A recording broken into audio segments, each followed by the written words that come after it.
So nice.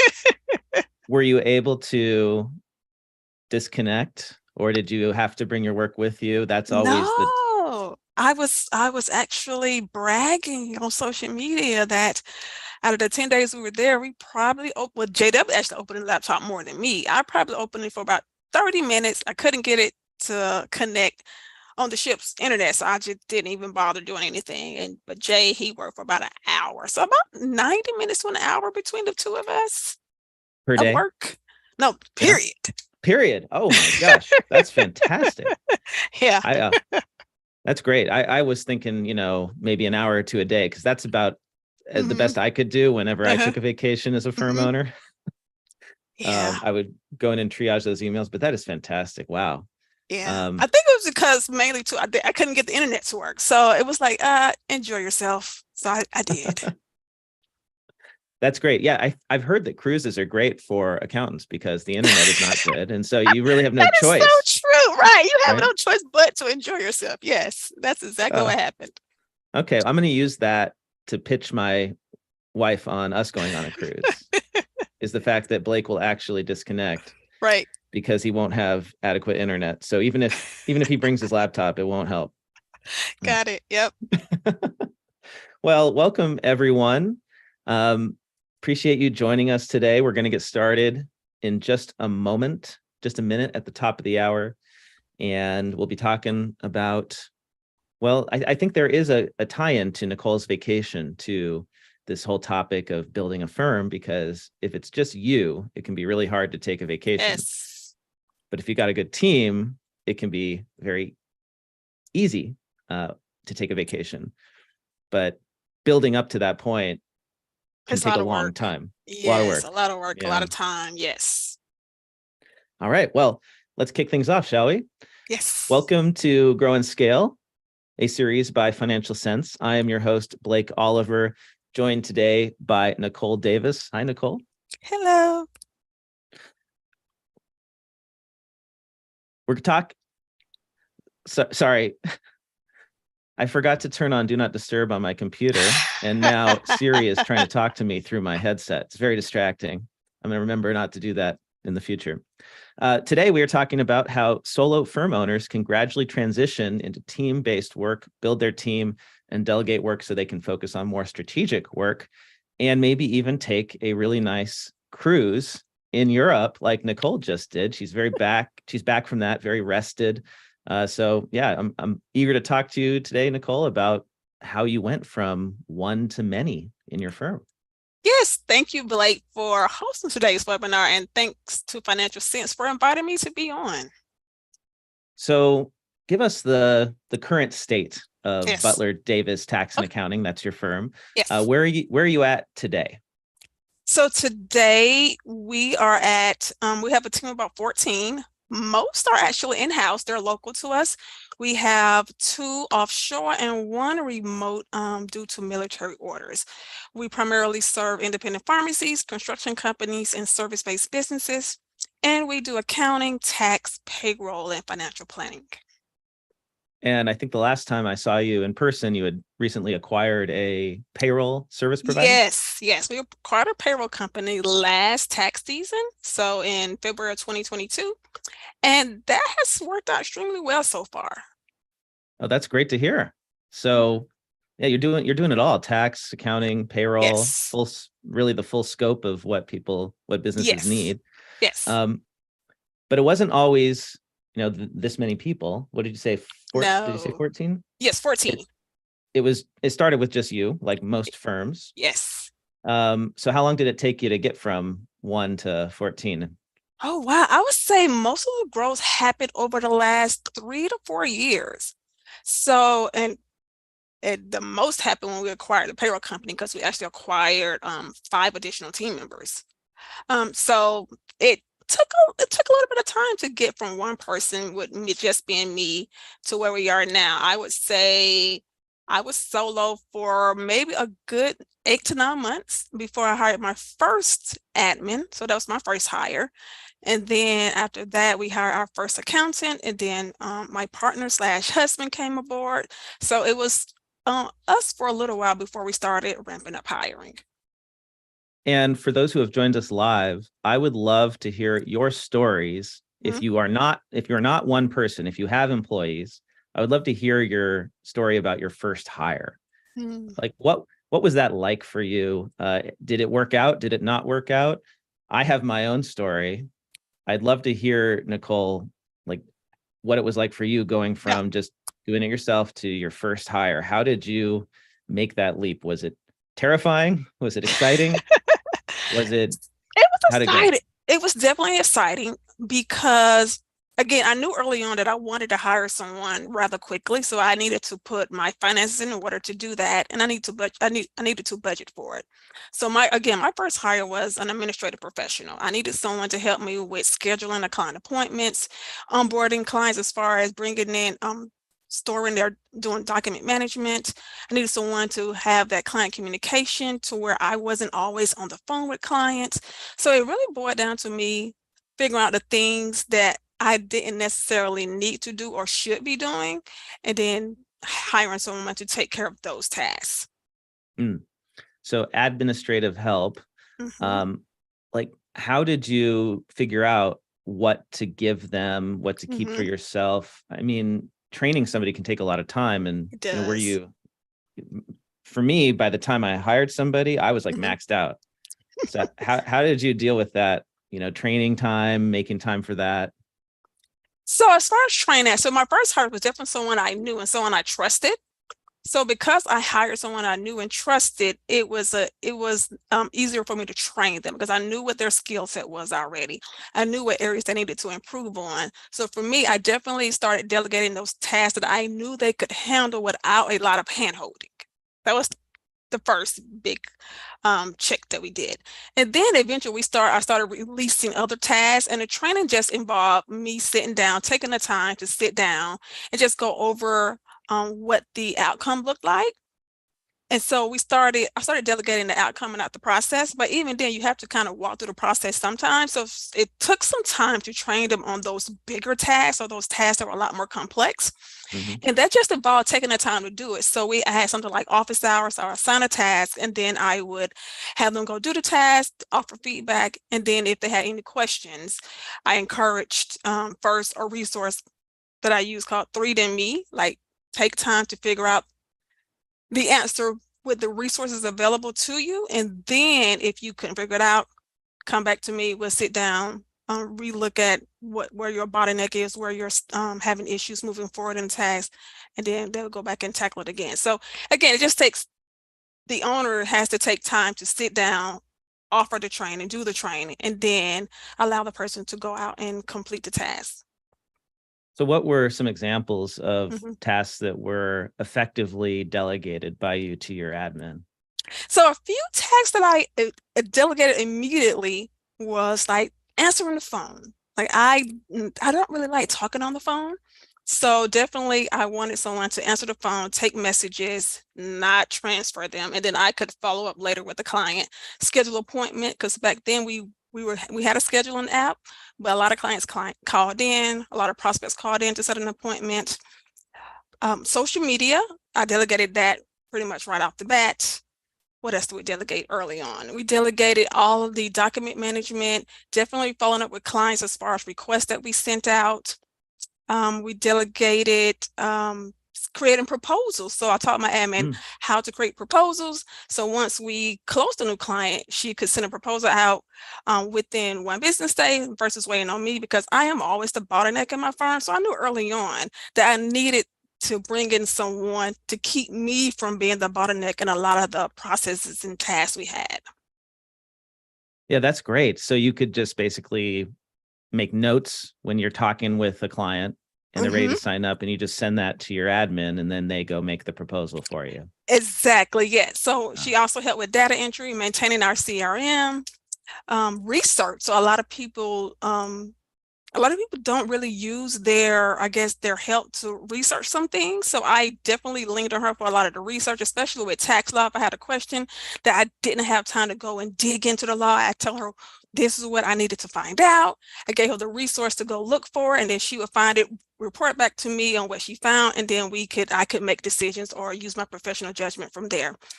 Um, What else do we delegate early on? So, But those well, are the so main things we yeah. delegated. So see, I didn't do what you did. I think I probably would have been more successful if I'd hired an admin. Uh-huh. I hired a bookkeeper, another Okay. bookkeeper. Mm-hmm. And I was primarily doing freelance bookkeeping work. I had more clients than I could handle. And I thought, oh, I'm going to hire a bookkeeper to help me Mm-hmm. do these monthly reconciliations. Right. And then Right. I'll continue to be the point of contact. So I Ah. kind of did it the other way. You put this Mm-hmm. person in between you and the client in a lot of Yes. ways Yes. to help with that. I put this person in the back office, Mm. and it didn't, well, it's kind of a funny story. So do you mind if I Sure. tell you Yeah. Go my, ahead. okay. So I found this, I didn't have a network. I was in Los Angeles and I was just this freelance bookkeeper. I didn't have a lot of like people I knew to hire. So I used a temp agency, Mm-hmm. and they connected me with a few people. I interviewed some on the phone, and there was this one woman who was great. She was an experienced bookkeeper. She was so knowledgeable, probably, had more experience than I did at that time. Mm-hmm. So I drove out to the office where I was going to actually hire her and meet her in person, because that's how we did things back Right. then, right? Right. Mm-hmm. And I met her, I signed the paperwork, and I was like dancing as I was going down the hallway. And I went back to my car in the parking garage, and I pulled out, and I was, had the music going. I'm like, I'm building a business. And I immediately backed into a pole in the parking lot, Oh no. Okay. caused $1,000 of damage to my car. Oh Yeah. no. Because I was so excited about it. Right. Right. And Right. I think the lesson that I learned, took away from that, was like, even when your business is growing and you're excited, you can't move too fast. Right. If That you is move true. too fast, you'll break things and make mistakes. So That is true. No, that is absolutely true. Because even now, I have to tell myself to slow down. Because again, if you do move too fast and you don't think about the different pieces or how one thing may affect something else, then yeah, it's gonna mess something else up or break something. So let's talk about that, breaking things when Yeah. you hire people.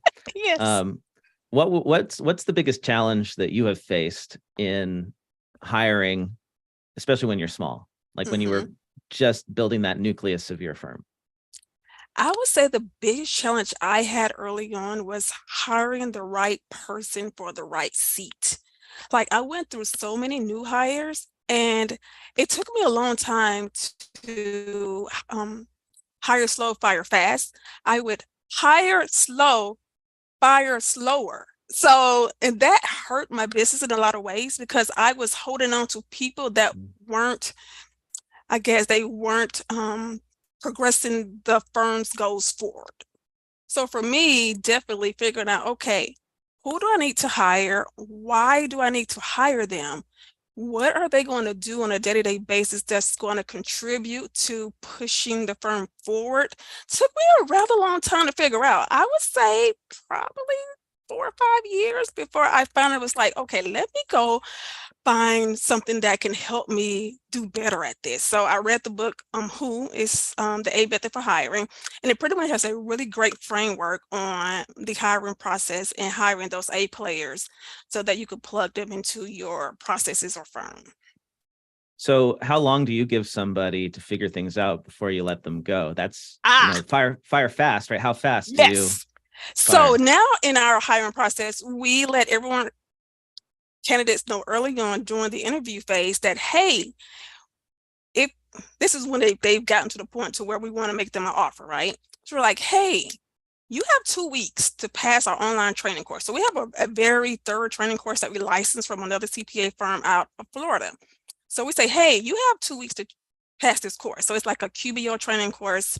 It's it teaches ACS payroll, which is the software we use. It teaches how to use UltraTax and do taxes. So it's a very thorough training course. And it's pretty much designed to take someone who has very little to know it's very little to some experience and then bring them up to speed. Because in the QBO course, for instance, it teaches them how to use QBO and also how to do 12 months of bookkeeping in 2 weeks. So we're Wow. like, hey, you have 2 weeks to pass this course because it has an outline on where the person should be on a daily basis for us the course. If you don't pass it, you're going to lose your job. So that's pretty much how we fire fast now because we have a system in place that allows us to assess their performance and if they're going to make it or not. So you have 2 weeks to Mm-hmm. figure things out to pass this Mm-hmm. course. And if you Yep. can't pass it, Yes. you're done. You're done. I And yeah. but the thing here's one thing that I think a lot of firms don't do. When they hire someone, they immediately plug them into client work, right? We don't do that. We say you have 2 weeks. All you have to do for these 2 weeks is this course. So we Mhm. don't let them touch any clients. They don't do any client work. They don't have any communication with any clients because we want them to be successful in their role, but we can't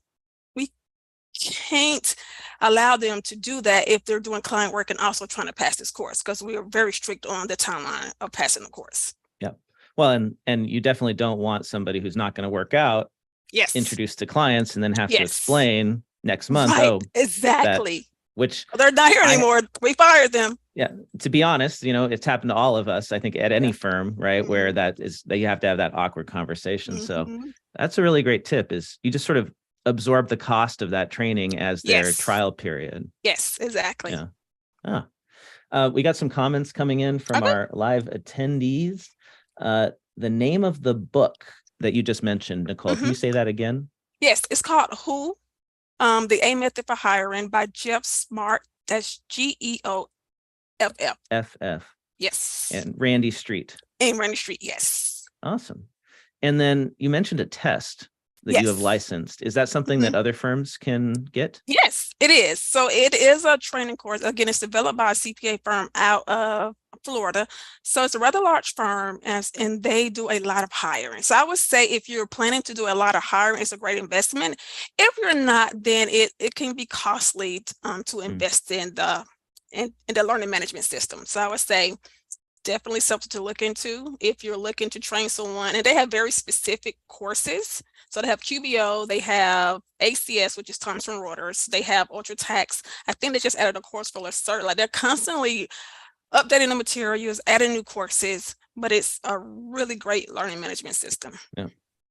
So that's great. Let's say you've gotten a little larger, Mhm. you've got some more employees, and now you're going to scale up bigger. It makes Yes. sense to invest in that. But when you're just one Yes. person, bringing it back to that one person, Hmm. going back to what you said, it sounds like getting those admin hires first is the way to go. Yes. Yeah. Yes. I think a lot of times firm owners or solo practitioners don't know how much time they're spending doing administrative work. And so I would say take a little time to sit down and see like how much of the work you're doing on a daily basis is administrative. Yep. And if it's more than 10%, then you probably want to look at adding an admin professional to kind of take some of those things off your plate. How did you know when you were ready to hire? You said it took 8 to 10 months. Did you know when Hmm. you started your firm that you wanted to Did. grow? Okay. I did. I knew immediately that I didn't want to be the end all be all in my firm. I definitely wanted to scale and scale quickly, and I needed to figure out the best way to do that. Did you know how big you wanted to get, or was it just, I want to have a firm? Yes, I wanted to have a firm. So it goes back to, I think you've mentioned it in several places, like being a business owner versus being someone that is in your business, but you're doing all of the work, right? Mm-hmm. I wanted to be that business owner. I wanted it to be an investment for me, where initially, yes, I put in the legwork to build it to where it is today. That's because I'm looking to build something that doesn't require me to run it on a day-to-day basis. A reminder to our participants, our attendees, that you're welcome to ask questions. If you're in Zoom with us, use the Q&A. Nicole is a wealth of knowledge now about hiring, now that she's gotten to where she's at. So do take advantage of that. I'm monitoring the chat here. We're also on LinkedIn streaming, on YouTube. You can put your comments in there, and I believe I will see them all as well. Mhm. So feel free to ask questions. Great to have you all with us. Oh, and a reminder that you can earn CPE credit for listening to this episode, this live stream. We put these episodes on the Earmark app about a week after we broadcast them. And so you can earn NASBA approved CPE for joining us today or watching this after the fact. Just download the Earmark app from the App Store and find the Grow and Scale channel by Financial Sense on the app. And thanks again to Financial Sense for sponsoring this, making this possible, bringing us together here today. Let's talk a little bit about technology and practice Okay. management software, because that's what Financial Sense does. Nicole, when did you invest in a workflow management solution? Let's see. So I started my firm full time in 2014. I didn't invest in a workflow management. Well, I take that back. No, I immediately started using something called Teamwork, which is a task management checklist. Mm-hmm. And we use a lot of that initially to manage the client work, to manage information sharing between the client and our office. Then eventually we graduated to a practice management software where it houses, or it has a lot more features and benefits than the disparate systems that we were using at the time.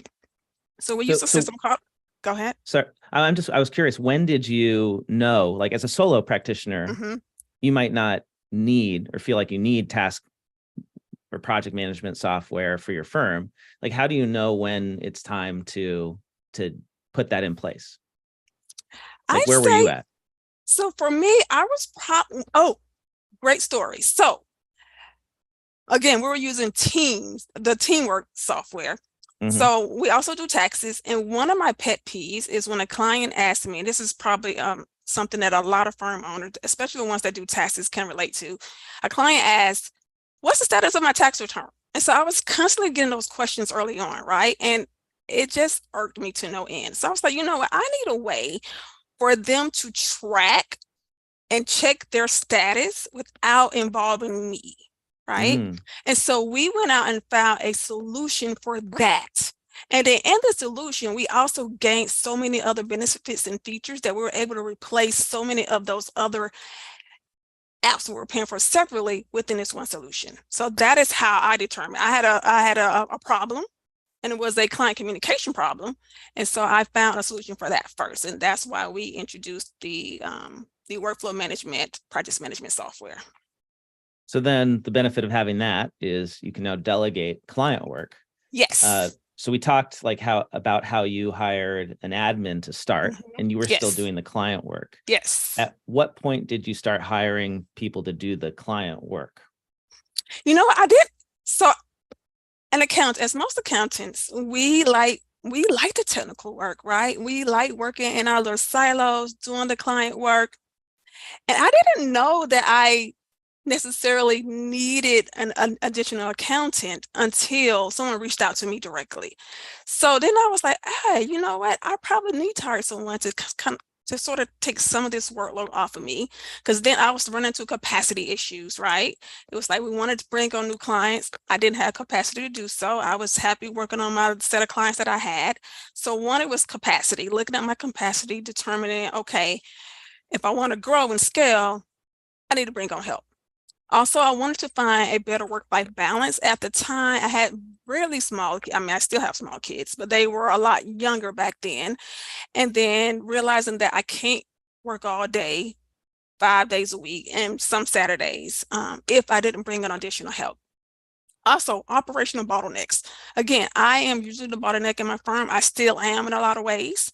And so we needed someone, again, to be that middle person between our offshore team, our remote person, clients, vendors, and that required hiring someone to kind of manage those tasks without having to always bring me in a loop.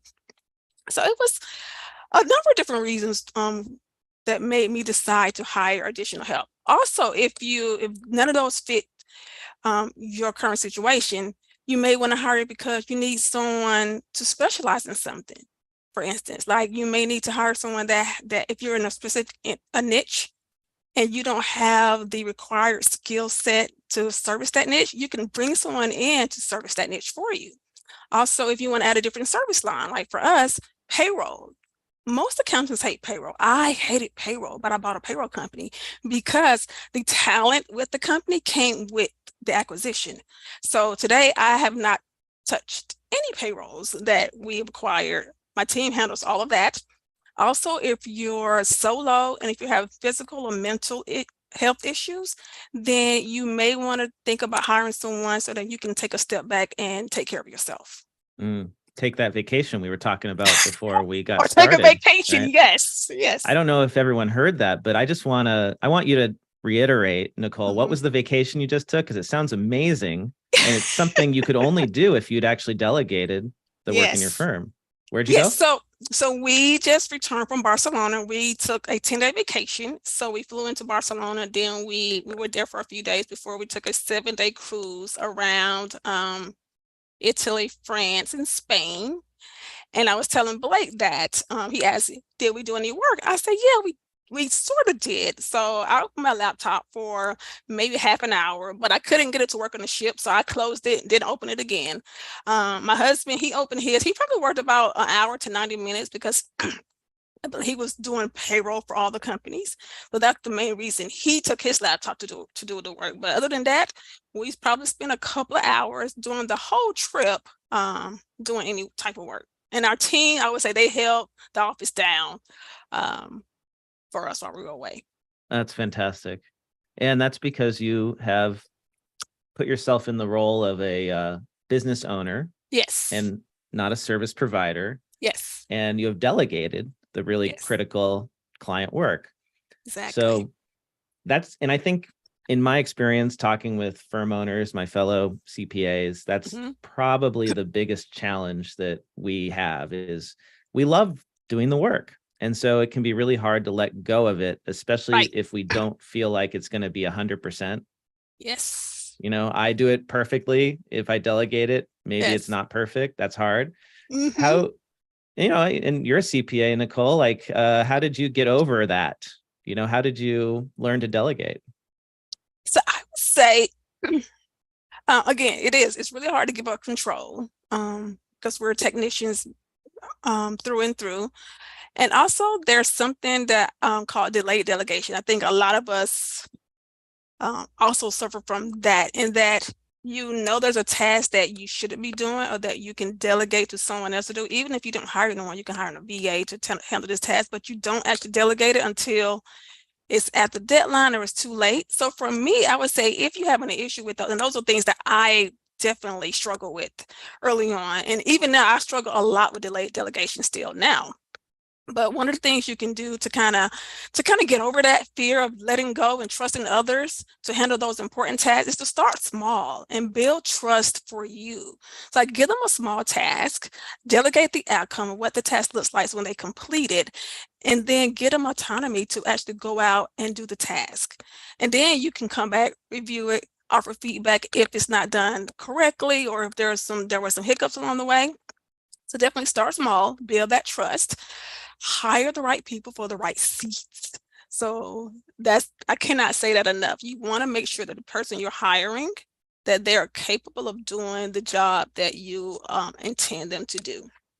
Do the instruction tango. So what the instruction tango is, you explain to someone what you would like completed or what you would like done, and then you say, hey, repeat to me what you heard.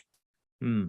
That saves so much time because you don't realize how often that you say something and then you send them off to actually complete the task and they do something totally different than what you said. I was like, I know my instructions were pretty clear.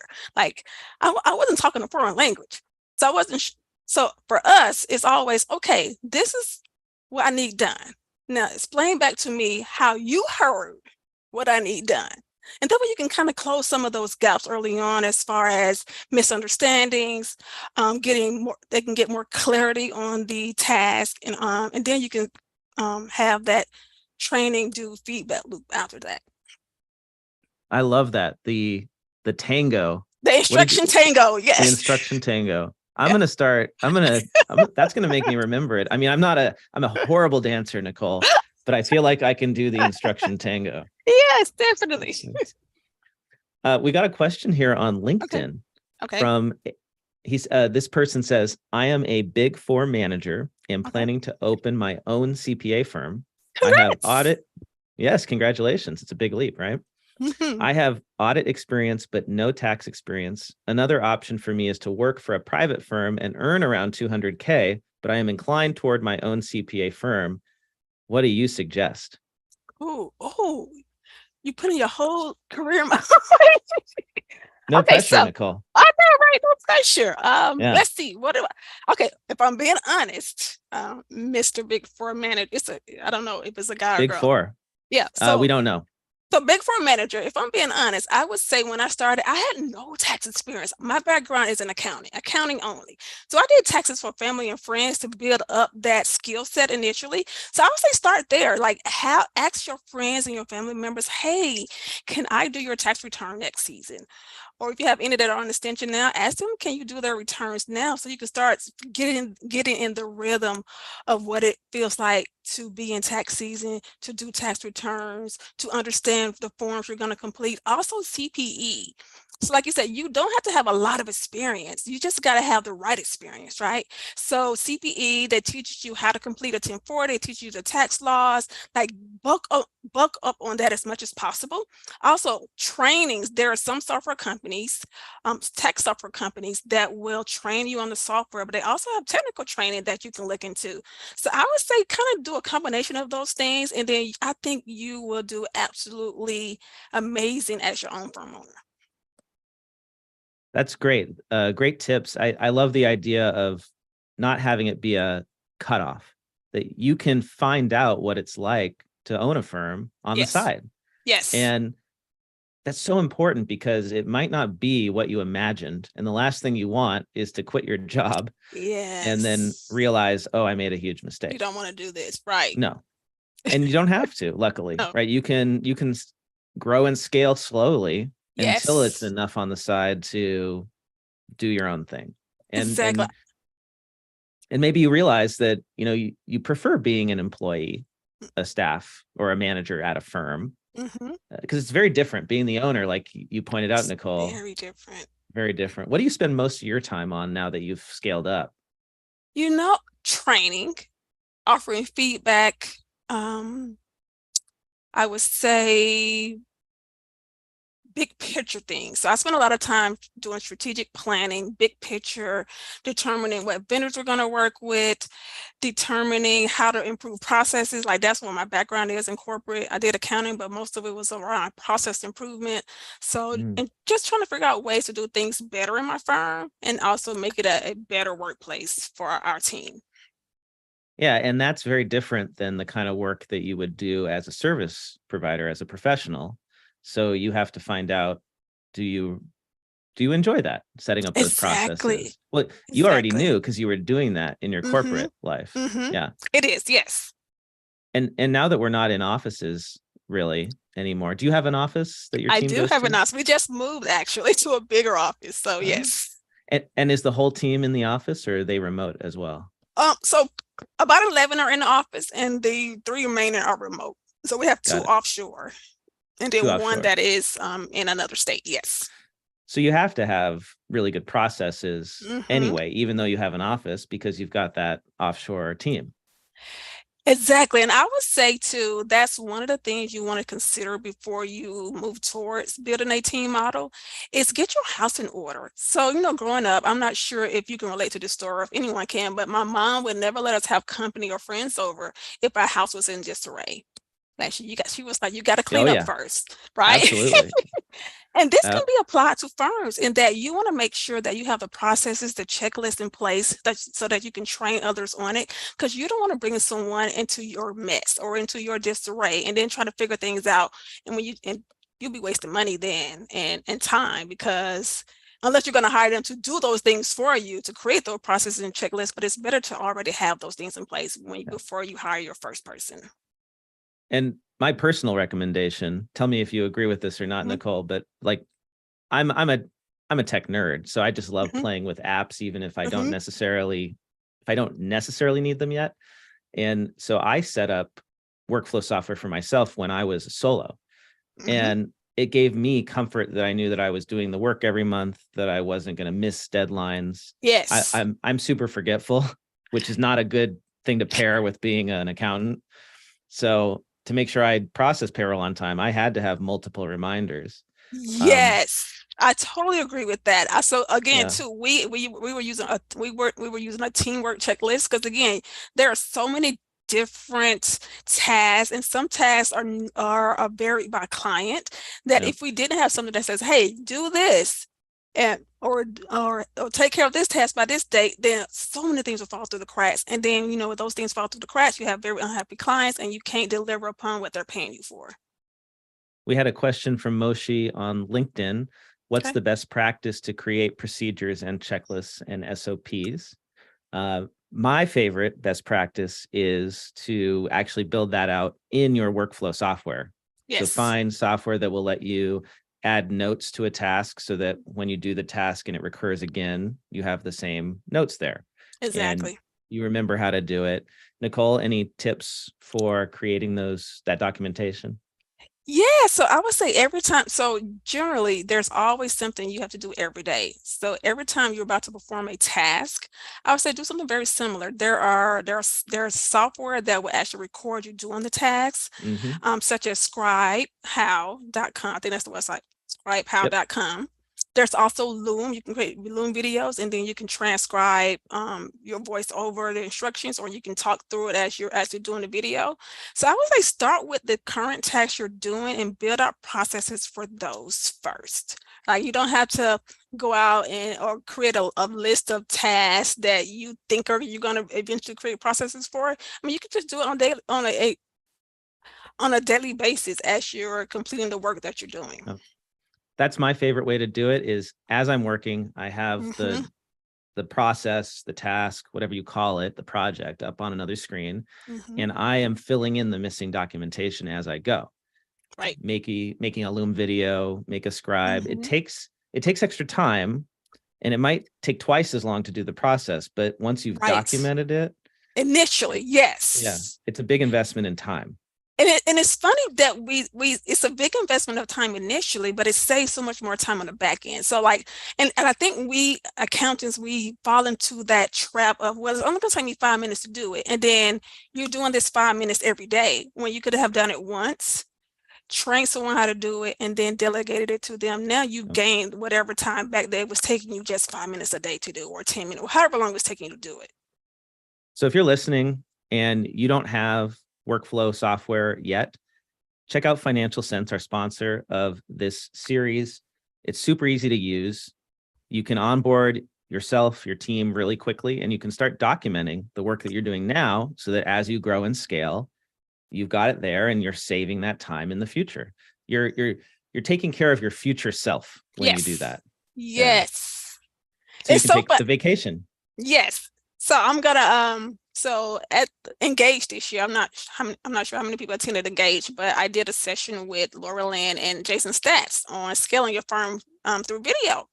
And Jason Stat made a very important or very significant statement. He was like, he underestimated the laziness of his future self, right? So a lot of Yeah. time we put things off thinking we'll take care of it later. And generally, our future self is rather lazy. That person's not going to take care of it. So, Yeah. if you have the means and times to take care of it now, like dedicate that time to do it now and not later. So, definitely put those processes, checklists in place while it's top of mind. And I think we need to shift our mindset as accountants when we think about this time. It's not an expense, it's an Oh, investment. It's a capital yes. investment in your future firm. But yet we put it down on timesheets and we say, "Oh, I lost this time. This was non-billable time." Hmm. But it's really a capital investment in your It future is. vacation self. Yourself in Barcelona It has or on a gains unimaginable. yes. Yes. Yes.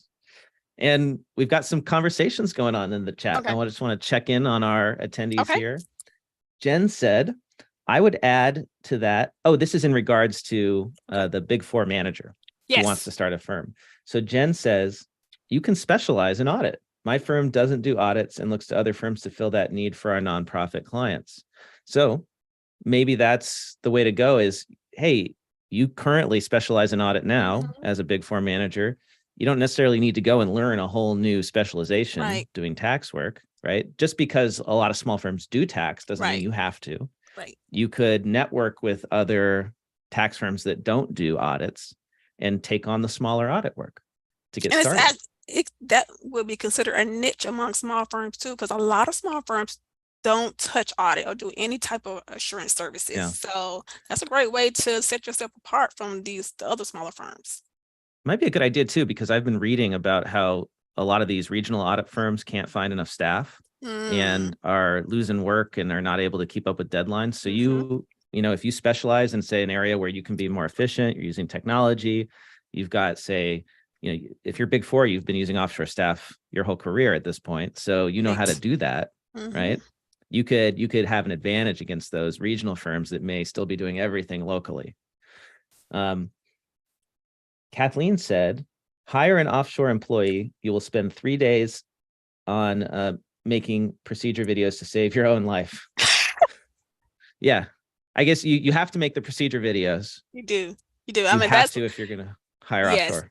Yes, you absolutely have to have a video library or very detailed SOPs in place before you consider hiring an offshore person. Because again, it goes back to having your house in order. You don't want to bring anyone in that you can't plug them directly into your system and they can do the work. And there's lots of solutions out there for making these videos. hmm It takes a while to get comfortable doing it. And at first, you're going to feel like an idiot. And I'm on camera almost every day, hmm but I'll tell you, when I started doing this years ago, I felt very awkward. I know it is awkward. Yeah. Initially, it is awkward to you, but once you start getting into the rhythm of doing it more and more, and then it's usually very easy. You can click Loom in your browser, create the video really quick, send a link to your team or attach it to the task, Mm-hmm. and you're done. And you can turn off the video if you don't like it. You don't want hmm to be on video, you can just do the audio.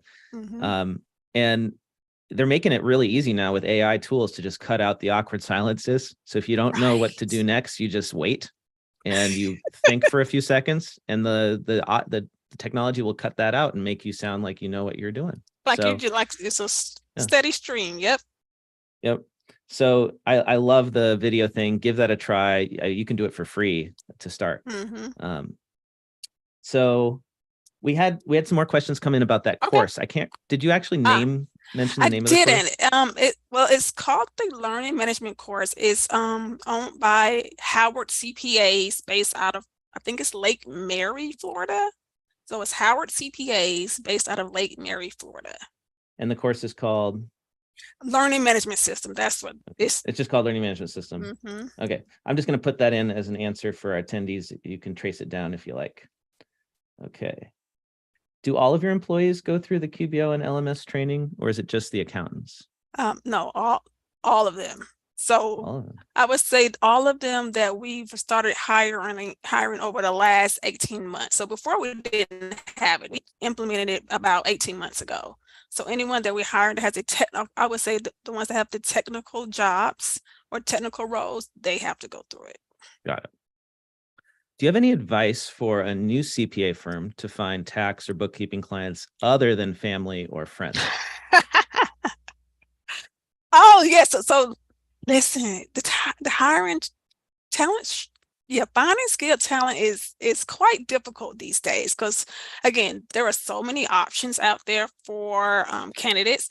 So I would say remember that the hiring process is a two-way interview. You're interviewing them, but they're also interviewing you as well. So you want to put your best foot forward. So for us, we're not relying on the skilled talent that's currently in the marketplace. We're actually creating our own pipeline. There's a pipeline shortage. Well, you can create your own pipeline, and that's what we're doing by using the Who method, the A method for hiring. We have our training system in place so that we can bring someone that does not have the experience or they haven't worked in public accounting or in a firm very long. So we're able to train them up and show them how to do the work and the way we want to do the work. So I would say start with a scorecard. So in the book, if you read the book, it's going to tell you to start with a scorecard. And the scorecard is basically a document that outlines the role you're hiring for. It has a mission statement, and it lists the competencies of the role. It lists the outcomes for the role. And it's going to be different every time you hire somebody, because again, you're looking for a very specific person for this role. So you don't want to hire the generalist. I think a lot of times we get caught up trying to hire the generalist and not the specialist. And that's where people have the issue. So with the Mhm. specialist, you can pretty much pinpoint if a person that you're interviewing is going to be a good fit or not. And with this method, it takes you through a 4-phase interview process. So it's the screening interview, it's the who interview, the focus interview, and then the reference interview. So those are the 4 interviews, and you have to go through every single interview. I made that mistake of not going through every single interview, and I got burnt really bad. So you definitely want to follow the method to the T. Use the scorecard, tap into your network for referrals. So it doesn't have to be family and friends, but we actually found a great hire. It was a recent college graduate. When I sent an email out to my list of clients, to the local businesses in the area, I sent it to a few vendors and I say, hey, we're looking for this role. I explained it specifically what the role was for, who we're looking to hire.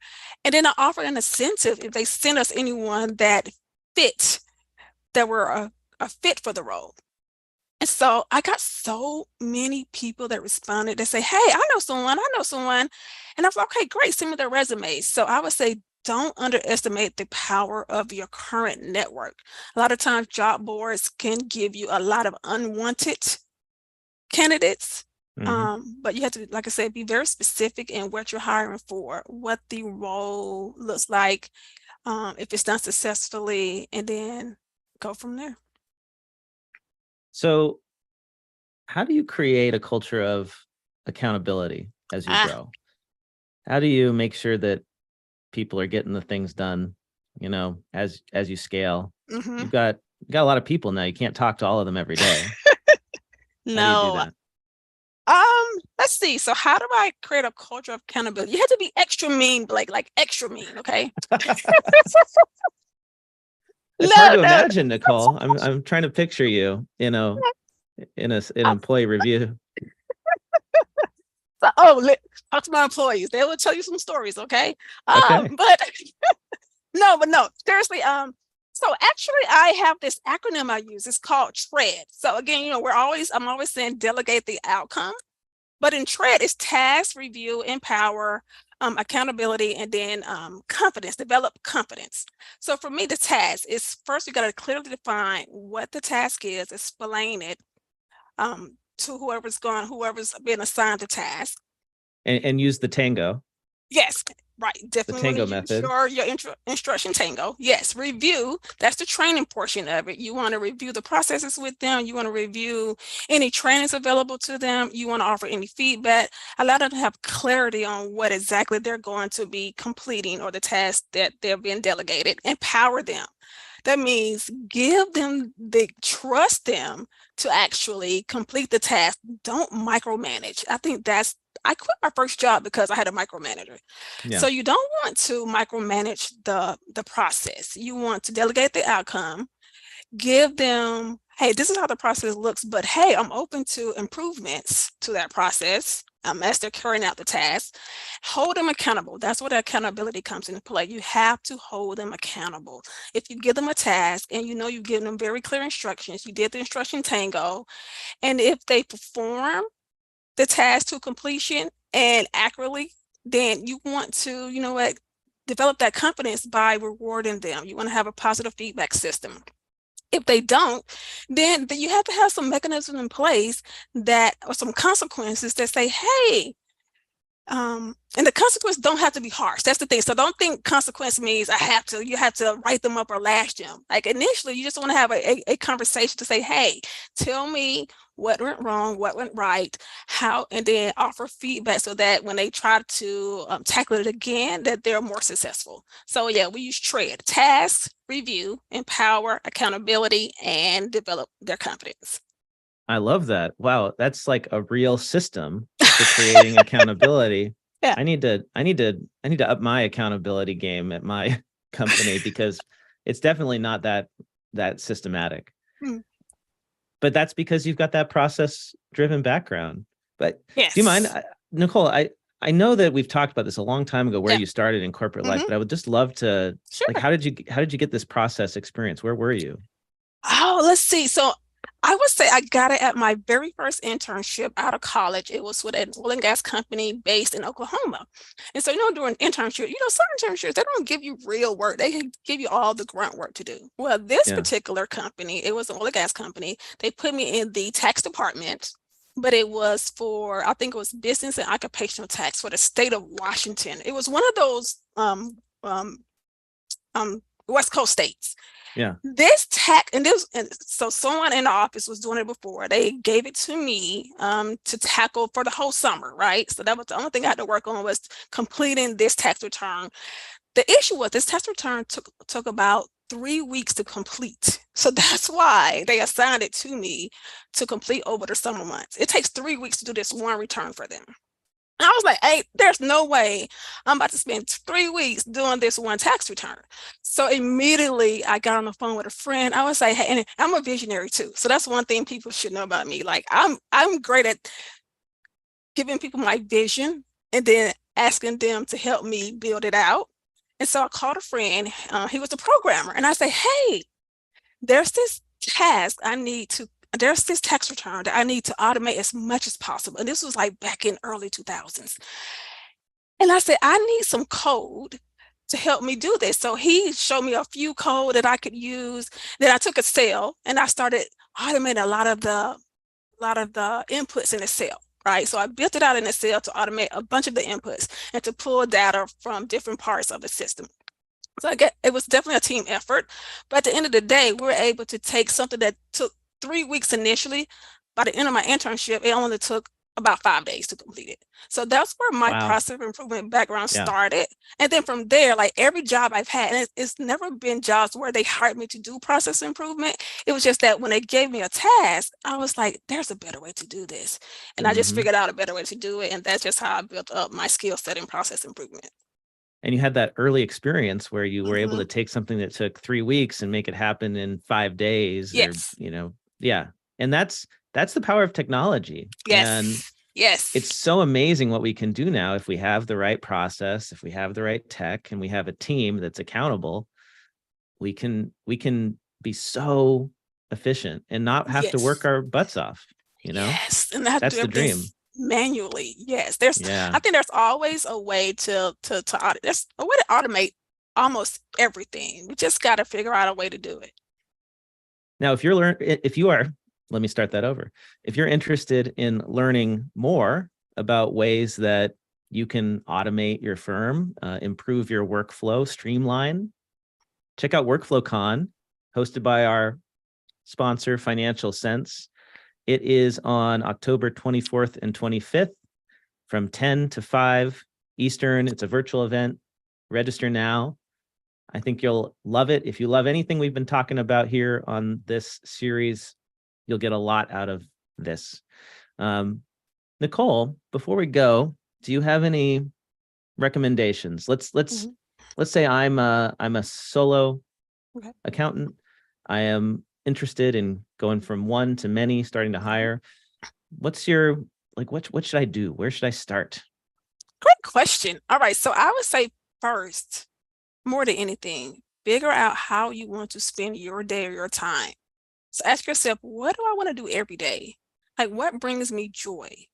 Like, once you figure that out, and then you can determine, okay, all those other things that you don't want to do, those things need to be delegated to someone else, right? So you need to assess, then you assess your current tasks, your responsibilities, determine how much is administrative. Again, so much of our work is administrative that I would say most people, their first hire probably needs to be an admin professional, unless they like doing the admin work. If that's the case, then they can do the admin work, but then they need to hire a technical person to do the actual client work. And then, of course, I already mentioned this several times, get your house in order so that you bring someone into a defined and formal process. Review your budget and forecast financials for the additional headcount, and then, of course, start creating a scorecard for the position you're hiring for. Great tips, great starting point. I agree completely. Thanks everyone who attended today. Don't forget, if you need CPE, You can get that with the Earmark app. We will put this up as a course on the app within about a week. And you can go back and get CPE credit for all the other episodes in this series. Download the Earmark app on the App Store and find the Grow and Scale channel. You can search for Grow and Scale or Financial Sense, and you'll find that. You'll now get invites to future events in this series. So do join us again in the future for more insightful conversations with industry leaders. And if you want to learn more about Financial Sense, there's a poll that just popped up on your screen. If you're here with us in Zoom, hit yes, please, and submit your answer if you want to hear from Financial Sense. There are some amazing features in Financial Sense that will help you define your processes so that you can scale. I really believe that it's impossible to hire. You should not hire anyone until you've got your processes defined, because trying to train them and define your process at the same time is not scalable. It's just like, you'll go crazy. Right. So use Financial Sense, create workflow checklist templates for your team, document your processes, create one-off and recurring projects and assign them to different team members. That creates accountability, so you know who's doing what. You can monitor your team capacity. We didn't talk about that, but that's really important as you grow, is making sure you don't overload your people, right? Yeah. Yes, exactly. And I actually have a tool for that if anyone wants to know. So we use ActiveTrack. I got that from a member from Accounting Salon. So ActiveTrack to monitor burnout pretty much. So yeah, don't let your team burn out. You spent so much time investing in them. Right. Don't burn them out, especially if that's the reason you started your own firm. Do you really want to repeat the mistakes of our forefathers and foremothers? No, you don't. So I think that's a great place to leave it. Thanks everyone for joining us. Thank you. We'll see you again next time. Nicole, have a great Thank you. fall. Bye, y'all.